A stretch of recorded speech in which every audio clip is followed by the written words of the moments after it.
everybody. I hope you had a wonderful Easter and a safe one, and that you're all back to your routine, as indeed we are. Peter Clayton behind the camera. I'm Jeremy Cordeux, the Court of Public Opinion. We're going to get some more technology, which we'll try out in the weeks to come. I'll be interested to know what you think. We'll be able to sort of put some of my notes up there under the camera, and I can sort of talk more directly to you. But I do refer to my notes because I wake up in the middle of the night and I write all sorts of things down, because if I don't write them down, I forget them. Happy birthday if you're having a birthday. It is April the 11th, 1970. Apollo 13 launched to the moon. Unable to land, returns after 6 days. This is the Houston, we have a problem, which was a considerable understatement. 1970, Apollo 13. I have an interesting story, speaking of space, before I go on with any more dates, and of course the notes that I take in the middle of the night. A coherent radio signal is detected from an alien planet 12 light years away, raising hopes that it could be habitable. See, I got two minds about this. I mean, what are we stirring up here? I would think it's best to sort of pretend no one's at home. Wouldn't that be better? I mean, we've dodged bullets for I don't know how many billions of light years, and now we want to sort of stir them up and make contact. We don't know that they're going to be all that friendly. Scientists say that the radio signal indicates a distant exoplanet which has a magnetic field. It was emitted with the field when the field interacted with charged particles from its star magnetic field. Oh, gobbledygook, gobbledygook, gobbledygook. Anyway, what it says is, if there really are aliens out there, they presumably have some interest in us. I don't find this comforting at all. Scientists have picked up a coherent radio signal from a planet 12 light years away from Earth, which suggests it has a magnetic field. Magnetic fields are essential for a habitable planet, as they protect any life it harbours, that's the planet, from the bombardment of cosmetic radiation and charged particles. Researchers from the US National Science Foundation say the radio signal came from a rocky planet called YZ Cati b, which orbits the small red dwarf star of YZ Cati. Tells me nothing. I would let sleeping, whatever they are, lie. Don't rattle their cage. RMS Titanic leaves Queenstown Island for New York. The White Star Line, 1912, maiden voyage. Ethel Kennedy, she was a lovely lady. 1928 she was born, American human rights campaigner, wife of Bobby Kennedy, born in Chicago, Illinois. I went there on Christmas Eve, however many years that was ago. Long time. Can you remember? 96. 96. My dear friend Tony is sitting in with us today. 96. You've got an incredible memory. Wasn't it when he got married that time? Yes, so we got married on that at that time. That's what we were over there doing. But the Kennedys, because the Kennedys were very, very good friends of Caroline's father, Andrew Peacock, and they had us around to be part of their family Christmas Eve dinner. It was just wonderful. Lots and lots of children. Never seen so many children in all my life. But lovely family. What else? Jonathan Winters, American comedian. Jonathan Winters Show. Mork and Mindy dies from natural causes, 87. 2013 was the year. The first modern submarine was designed and built by John Philip Holland. It was purchased by the US Navy on this day in 1900. Golly, and people would go down in that? Oh, gee, well, okay. Hugh Jackman got married in 1996. Oh, same year. Hugh Jackman got married, he was 27. He got married to Deborah Lee Furness, 41. St John's Church in Toorak, Victoria, 1996. June Pointer, American pop singer, the Pointer Sisters, 2006, dies of cancer. She was only 52.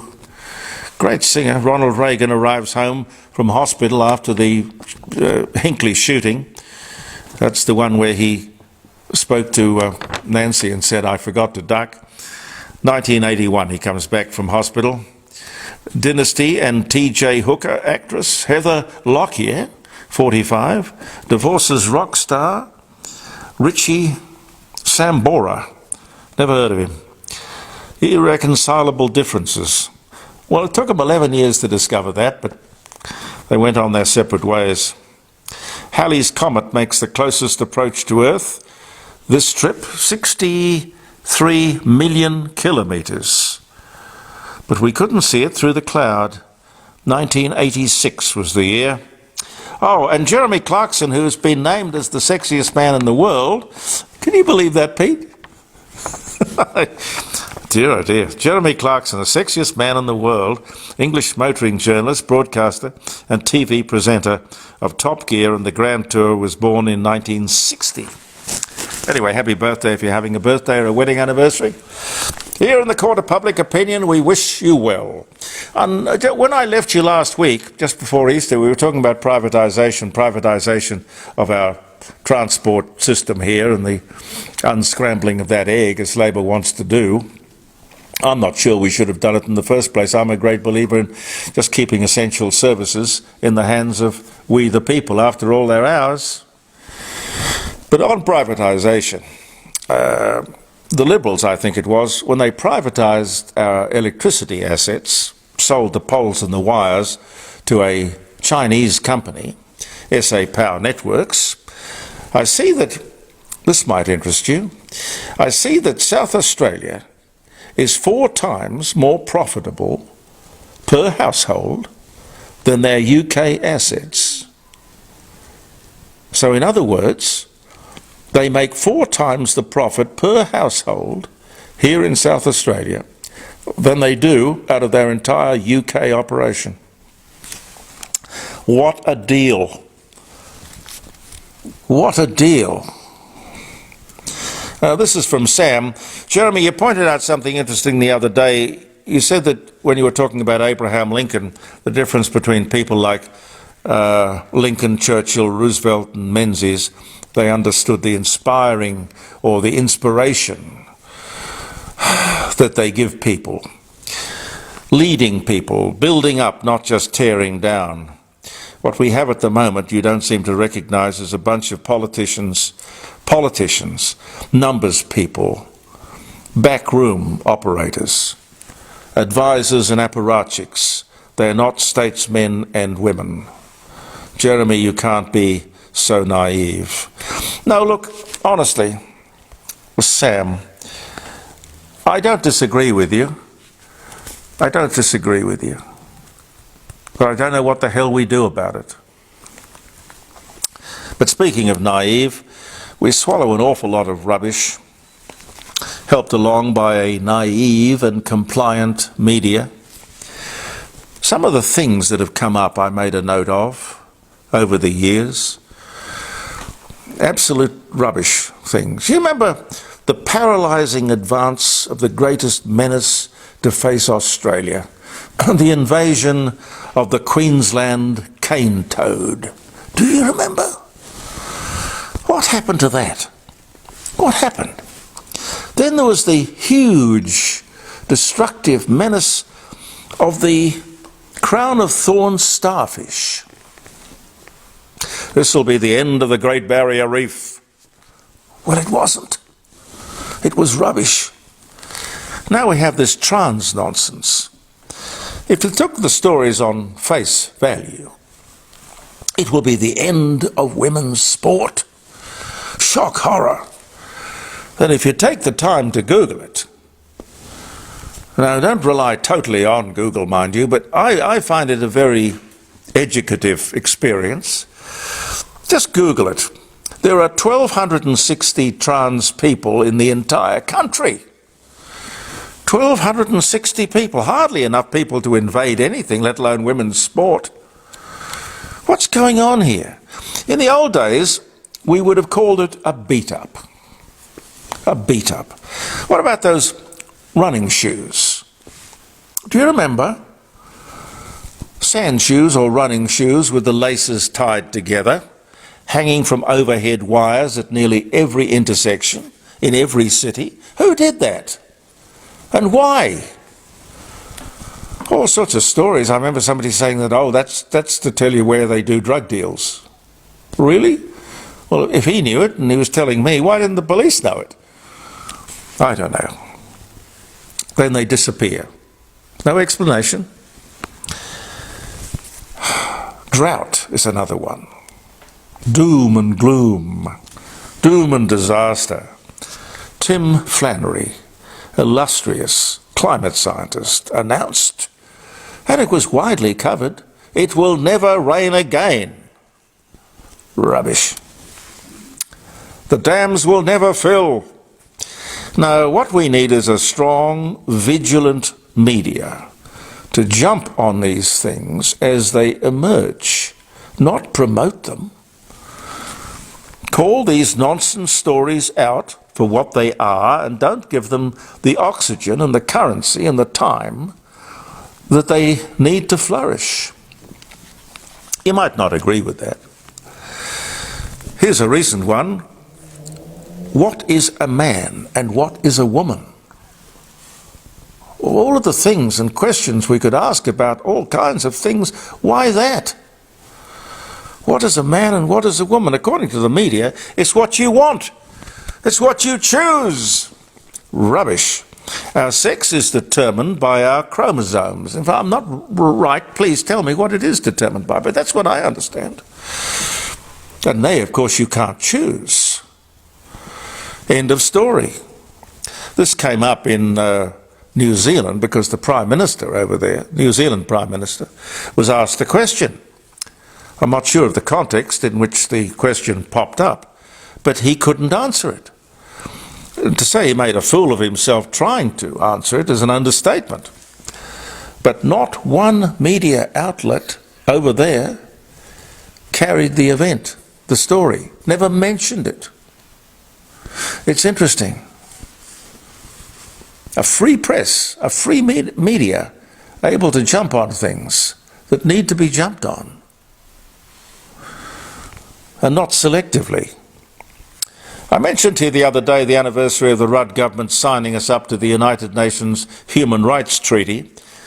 I wonder how that sort of sits with Chairman Dan Andrews, Premier of Victoria, headed off to China. Didn't take the media with him, usually does. Took no one with him, not even any trade representatives, just went off to China for talks. And when you think about China's human rights record and all the other things they get up to, saber rattling and the Uyghurs and all of it, trade sanctions, bullying, all the other things they get up to. Do you remember how high-minded the world was over South Africa? South Africa was isolated because of apartheid. It was boycotted, everything. Sport, industry, products, manufacturing. Funny we don't seem to have the same high-minded moral attitude when it comes to China. We have, I think, negotiable integrity. We'll be high-minded if the price is right. We will simply look the other way, if not. I can't think of any other reason that might be behind it, can you? If you're going to make moral judgments about other countries, I think at least we should be consistent. On the insiders, which I tend to watch, I think a lot of people watch it, even if you don't regularly watch the ABC. It's quite instructive. David Spears, he's, I think, the best talent they have, one of the best in Australia. He put a question to Peter Dutton on the back of the Liberals' failure to win that by-election in Victoria. He said, have you changed your mind about climate change? Hanging on his defeat in Melbourne, the thought that it is the attitude of the Liberal Party to climate change that caused the defeat. That was sort of the inference. And he went on to say, do you accept the scientists when they say that the temperature of the globe has gone up 1.1 degrees and it will be a catastrophe if it gets up as high as 1.5 degrees? Now, this is what's wrong with the Liberal Party. He should have said, simply, David, how do you know that the temperature has gone up 1.1 degrees? And over what period of time? Have you questioned the science and the scientists as you're questioning me? Where were those readings taken, by the way? It has to be at exactly the same time. Were there 10 readings, 50, 500, 5,000 readings? Were they in the southern hemisphere, the northern hemisphere? What time of the day? Was it in a city? The cities, the forests, the beaches, the mountains? You can tell me the science behind what you're saying to me. I will tell you what I think about it. But no, I mean, the Liberals or Conservatives are bullied into all of the nonsense of this great climate con. We just simply have to stand up to it. Otherwise we'll be buried by it. The inconvenient truth is that it can't be, and it isn't, what they pretended to be. The emergency, I mean. And if you doubt what I'm saying, read anything that Professor Ian Plimer has written on the subject. He would be the country's foremost climate scientist. Hardly ever talked to or interviewed in the media. Why? Because what he says does not suit the narrative. That's the truth. Janet says you mentioned the other day that Australia has the 5 strongest banks in the world. Yes, I did. That's true. It is true. But Janet says, what does that mean? I would say that it means that those banks have the 5 strongest balance sheets in the world, least exposed to the economic vagaries, I guess, of the world, less risky lending. I think that's what I understand it to mean. Yeah, I don't know if I've got time. Maybe, one more quick one. I've been storing up over Easter. The Aboriginal voice to Parliament, according to the Prime Minister, only refers to matters that directly affect Aboriginal people. That's what he said. Hang on, Prime Minister. That's everything.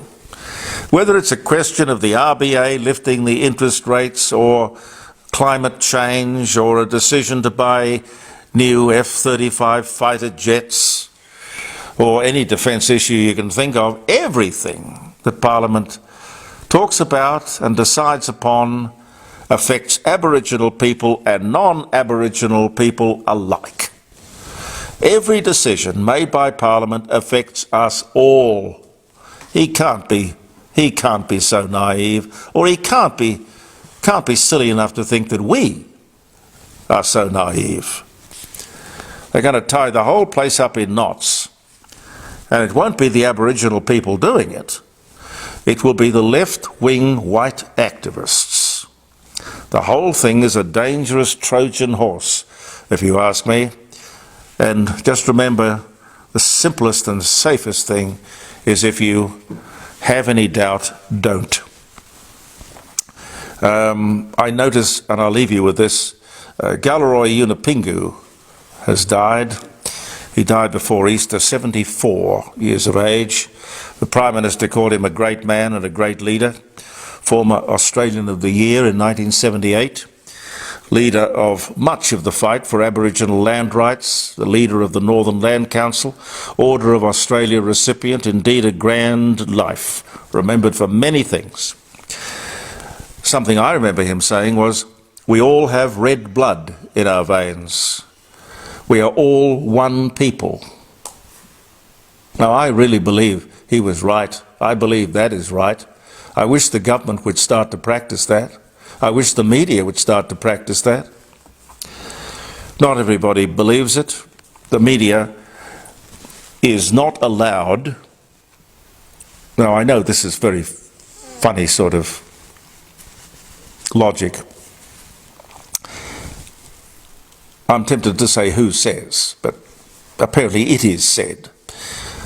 The media is not allowed to use his first name, his Christian name, which is Galleroy. Why? They're not allowed to use a picture of him without his family's permission. They cannot use any of his marvellous archival speeches that he made over many years, again, without his family's permission. In this fair and equal country of ours that we are so proud of and much talked about, such strange courtesies are not extended to white people. Why? Treat everybody the same. As Galleroy Yunupingu said, we are all one people. What is going on here? Again, we have two completely different arrangements based on the colour of someone's skin. Another example of government-sponsored and government-generated and media-supported racism. Got to go. Thank you so much for your company. Believe in yourself. Pete and I will be back with the Court of Public Opinion come tomorrow. I'm Jeremy Cordeux. Believe in yourself and goodbye for now.